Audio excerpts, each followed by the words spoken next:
आज की तारीख है 29 जनवरी 2026 और आज भारतीय रुपए ने एक ऐसा रिकॉर्ड बनाया है जो शायद किसी को पसंद नहीं आएगा। बिल्कुल नहीं।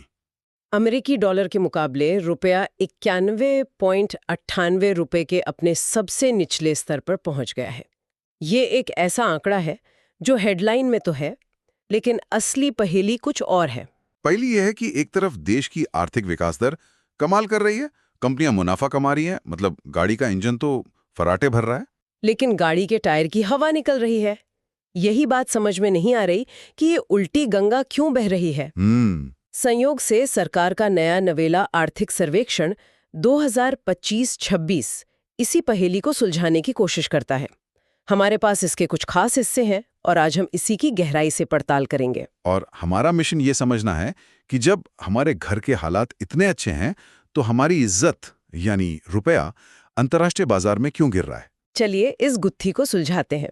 और इस गुत्थी का पहला धागा सर्वेक्षण की पहली लाइन में ही मिल जाता है। अच्छा, वो क्या है?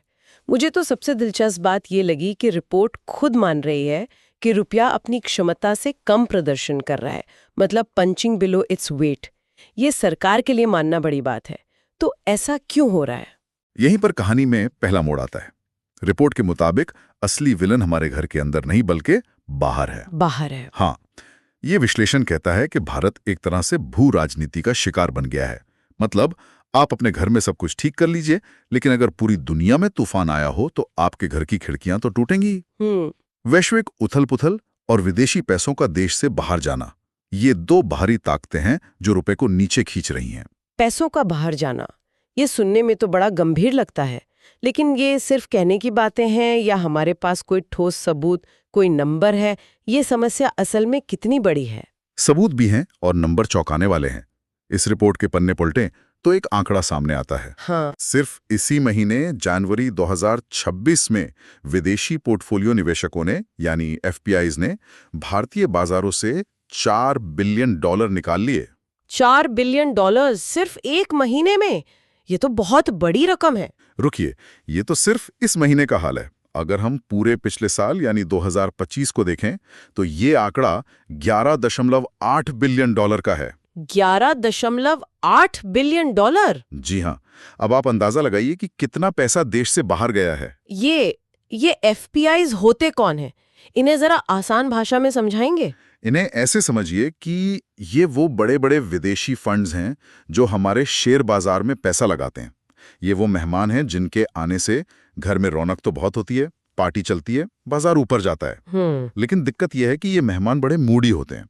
जैसे ही उन्हें दुनिया में कहीं और बेहतर मौका दिखता है या थोड़ा भी डर लगता है, वो अपना बैग पैक करके सबसे पहले निकल जाते हैं। और जब ये मेहमान अचानक घर छोड़कर जाने लगे तो पूरी अर्थव्यवस्था डगमगा जाती है। बिल्कुल, और अभी हमारे साथ यही हो रहा है। लेकिन घर में कुछ अपने लोग भी तो हैं, हमारे घरेलू निवेशक। क्या वो इस झटके को नहीं संभाल पा रहे? बहुत अच्छी बात पूछी आपने। रिपोर्ट कहती है कि हमारे घरेलू संस्थागत निवेशकों ने यानी हमारे अपने बड़े फंड्स ने दीवार की तरह खड़े होकर बाजार को संभालने की पूरी कोशिश की है। अच्छा। उन्होंने जमकर खरीदारी भी की, लेकिन जो पैसा बाहर गया है वो सुनामी की तरह था और हमारे निवेशक उस सुनामी के आगे एक हद तक ही बांध बना पाए। बहाव इतना तेज था कि रुपये पर इसका असर दिखना तय था। ठीक है, तो पहला सुराग हमें मिल गया, ये विदेशी मेहमान अपना पैसा लेकर जा रहे हैं। लेकिन क्या सिर्फ यही असल मुजरिम है या फिर कहानी और भी गहरी है और हमारे अपने घर के ढांचे में ही कोई कमी है? और यहीं से ये पड़ताल और भी दिलचस्प हो जाती है। जवाब है हाँ, हमारे घर के ढांचे में भी एक बुनियादी कमजोरी है। हमारी बनावट की कमजोरी? इसका क्या मतलब हुआ? इसे ऐसे समझिए, हमारा देश एक घर है। इस घर के खर्चे हैं और कमाई भी है। हम बाहर से बहुत सारा जरूरी सामान खरीदते हैं, जैसे कच्चा तेल, इलेक्ट्रॉनिक्स, मशीनें। ये हमारा खर्चा है। और हम बाहर कुछ सामान बेचते भी हैं, लेकिन हमारा खर्चा हमारी कमाई से कई ज्यादा है। बिल्कुल, मतलब घर चलाने के लिए जितने पैसे चाहिए उतनी कमाई नहीं हो रही। अब हमारे पास एक और कमाई का जरिया है, सर्विसेज। हमारा आईटी सेक्टर, कॉल सेंटर्स। हाँ, ये सब दुनिया को अपनी सेवाएं बेचकर अच्छी कमाई करते हैं। साथ ही जो भारतीय विदेश में काम करते हैं वो भी घर पैसा भेजते हैं। इस सब से हमारे पास कुछ एक्स्ट्रा पैसा आता है। लेकिन लेकिन ये एक्स्ट्रा पैसा भी इतना नहीं है कि हमारे खर्च और कमाई के बीच के बड़े से गड्ढे को भर सके। तो इसका मतलब ये हुआ कि अपने घर का बजट चलाने के लिए, इस गड्ढे को भरने के लिए हमें लगातार बाहरी मदद यानी उन्हीं विदेशी मेहमानों के पैसों पर निर्भर रहना पड़ता है। आपने बिल्कुल नब्ज पकड़ ली। यही हमारी संरचनात्मक निर्भरता है। हमारी बनावटी ऐसी हो गई है कि जब तक बाहर से पैसा आ रहा है तब तक सब चंगा सी। और जैसे ही वो नल बंद होता है, जैसे ही वैश्विक हालात बदलते हैं और बाहर का नल बंद होता है, हमारा पूरा ढांचा हिलने लगता है। रुपया इसी हिलते हुए ढांचे का सबसे बड़ा सबूत है। ठीक है, अब जाकर पूरी तस्वीर साफ हो रही है, कमजोरी समझ आ गई। तो इसका स्थायी इलाज क्या है? इस पर रिपोर्ट में मुख्य आर्थिक सलाहकार यानी CEA वी अनंत नागेश्वरन साहब क्या कहते हैं? क्या उनके पास कोई जादू की छड़ी है? जादू की छड़ी तो नहीं, लेकिन एक बहुत साफ और कड़ा रास्ता जरूर है। सीए का तर्क बहुत सीधा है। वो कहते हैं कि किसी भी देश की मुद्रा की असली ताकत उसकी सर्विस इंडस्ट्री से नहीं, बल्कि उसकी औद्योगिक और विनिर्माण क्षमता से आती है। बिल्कुल। उन्होंने जोर देकर कहा है कि सर्विस एक्सपोर्ट मैन्युफैक्चरिंग का पूरक हो सकता है, उसे सपोर्ट कर सकता है, लेकिन उसका विकल्प कभी नहीं बन सकता। लेकिन एक मिनट, ये सुनने में थोड़ा अजीब नहीं है? मेक इन इंडिया जैसी बातें तो हम सालों से सुन रहे हैं, फिर भी हमारी पहचान दुनिया में एक सर्विस इकोनॉमी की है। कई बड़े अर्थशास्त्री तो ये भी कहते हैं कि भारत की असली ताकत उसका सर्विस सेक्टर ही है और हमें उसी पर दांव लगाना चाहिए। मैन्युफैक्चरिंग में हम चीन से कभी मुकाबला नहीं कर पाएंगे। क्या सर्वेक्षण इस नजरिए को पूरी तरह खारिज कर देता है? ये एक बहुत ही जायज सवाल है, लेकिन सीए का नजरिया इसे खारिज करने का नहीं बल्कि संतुलन बनाने का है। उनका कहना है कि हमें एक पैर पर नहीं, दो पैरों पर खड़ा होना होगा। अच्छा। सर्विस सेक्टर हमारा एक मजबूत पैर है, लेकिन दूसरा पैर यानी मैन्युफैक्चरिंग अभी भी कमजोर है। इस बात को साबित करने के लिए रिपोर्ट में दुनिया की सफल अर्थव्यवस्थाओं के ऐतिहासिक उदाहरण दिए गए हैं। जैसे? चाहे वो जापान हो, जर्मनी हो या दक्षिण कोरिया, उन सब ने पहले अपने कारखानों में माल बनाकर उसे दुनिया को बेचकर अपनी तिजोरियां भरी और उसके बाद ही उनकी मुद्रा स्थायी रूप से मजबूत हुई। रास्ता मैन्युफैक्चरिंग से होकर ही जाता है। तो क्या इस बार कुछ अलग हो रहा है? क्या हमारी नीतियां वाकई इस दिशा में बढ़ रही हैं या ये सिर्फ कागजी बातें हैं? इस रिपोर्ट से संकेत मिलता है कि अब सोच बदल रही है। इसमें यूरोपीय संघ के साथ हाल में हुए व्यापार समझौतों का हवाला दिया गया है। ये समझौते इस बात का सबूत हैं कि अब ये समझा जा रहा है कि हमें कपड़े, जूते, खिलौने जैसे श्रम प्रधान निर्यातों को बढ़ावा देना होगा। मतलब जोर अब सिर्फ बड़ी बड़ी फैक्ट्रियों पर नहीं, बल्कि उन छोटे उद्योगों पर भी है जो लाखों लोगों को रोजगार देते हैं और विदेशी मुद्रा कमाकर लाते हैं, ताकि हमें उन मूडी मेहमानों पर अपनी निर्भरता कम करनी पड़े। ये तो लंबी दौड़ है। मैन्युफैक्चरिंग को मजबूत करने में सालों, शायद दशक लग जाएंगे। सवाल ये है कि आज की तारीख में इस गिरे हुए रुपये का कोई तात्कालिक फायदा भी है या सिर्फ नुकसान ही नुकसान है? हाँ, सर्वेक्षण ने सिक्के के दोनों पहलुओं को देखा है। एक छोटी सी चांदी की परत ये है कि कमजोर रुपया हमारे निर्यातकों के लिए थोड़ी राहत लेकर आया है। कैसे? खासकर अमेरिका ने जो हमारे सामानों पर 50% का भारी भरकम टैरिफ लगा रखा है, उसके असर को ये कुछ हद तक कम कर देता है। हमारा माल विदेशी खरीदारों के लिए थोड़ा सस्ता हो जाता है। और महंगाई का क्या?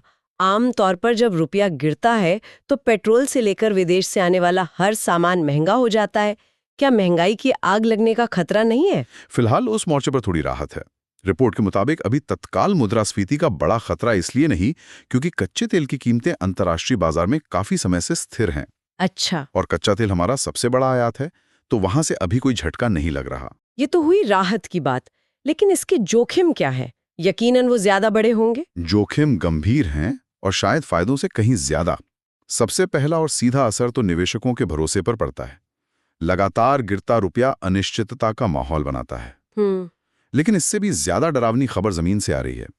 निर्यातक बता रहे हैं कि अमेरिका से नए ऑर्डर मिलना लगभग बंद हो गए हैं। क्या कह रहे हैं? ये तो बहुत खतरनाक बात है। इसका मतलब तो ये हुआ कि जो छोटा एक्सपोर्टर है, जो दिवाली के ऑर्डर्स की उम्मीद कर रहा था, उसके फोन अब बज ही नहीं रहे हैं। ये तो सीधे सीधे लोगों की नौकरियों पर हमला है। बिल्कुल।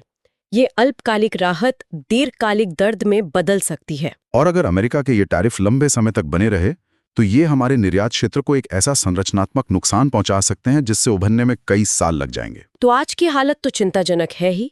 भविष्य में क्या है? क्या ये सर्वे हमें आने वाले तूफानों के बारे में कुछ बताता है?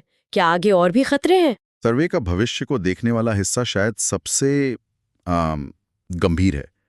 ये दो बड़े पारंपरिक खतरों की चेतावनी देता है, दुनिया भर में पैसों की कमी होना और पूंजी के आने जाने में बड़ी रुकावटें। लेकिन इसके साथ ही यह एक बिल्कुल नए 21वीं सदी के खतरे की ओर भी इशारा करता है।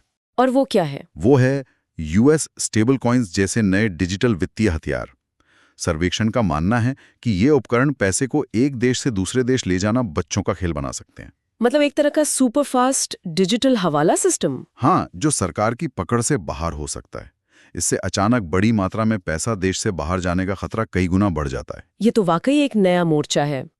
इन सभी जोखिमों को ध्यान में रखते हुए क्या सर्वेक्षण भविष्य की कोई तस्वीर पेश करता है कि 2026 कैसा दिख सकता है? हाँ, और ये बहुत दिलचस्प है। रिपोर्ट हमें भविष्य की 3 संभावित तस्वीरें दिखाती है।